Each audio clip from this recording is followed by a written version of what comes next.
തിമിരവിമുക്ത Malappuram camp സംഘടിപ്പിച്ചു.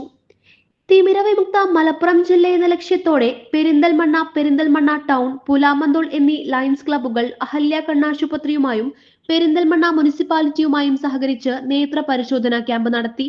തിമിര ശസ്ത്രക്രിയ ആവശ്യമായവരെ ക്യാമ്പിൽ നിന്ന് കണ്ടെത്തി ശസ്ത്രക്രിയ സൗജന്യമായി നടത്തിക്കൊടുക്കും.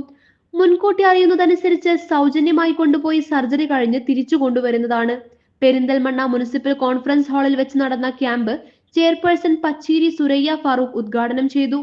Region chairperson lion doctor Naimur Rahman അധ്യക്ഷം വഹിച്ചു. നഗരസഭ തിമിര വിമുക്തമാക്കുന്നതോടൊപ്പം മറ്റ് ജീവിതശൈലി രോഗങ്ങൾ കണ്ടുപിടിച്ച് ചികിത്സ നൽകുവാനും ലയൺസ് ക്ലബ്ബുമായി സഹകരിച്ച് വേണ്ട സഹായങ്ങൾ ചെയ്തു തരാമെന്ന് ചെയർപേഴ്സണും വൈസ് ചെയർമാൻ ശ്രീ ഫസൽ മുഹമ്മദും അറിയിച്ചു. പെരിന്തൽമണ്ണ മുനിസിപ്പാലിറ്റിയെ ഫസ്റ്റ് എയ്ഡ് ലിറ്ററേറ്റ് മുനിസിപ്പാലിറ്റിയാക്കാൻ വേണ്ട സഹായങ്ങൾ ചെയ്യാമെന്ന് GST കോർഡിനേറ്റർ ലയൺ സുധീർ അറിയിച്ചു. കൗൺസിലർമാരായ lion Necheel Mansoor, K Dineshan, zone chairperson Sasikumar Saketham, club പ്രസിഡന്റുമാരായ പത്മനാഭൻ A, വർഗീസ് തെക്കേക്കൂത്ത് എന്നിവർ ആശംസയർപ്പിച്ചു. U ഉണ്ണികൃഷ്ണൻ സ്വാഗതവും പ്രസിഡന്റ് ലയൺ വിജയമോഹനൻ നന്ദിയും പറഞ്ഞു. Fox view news, Malappuram.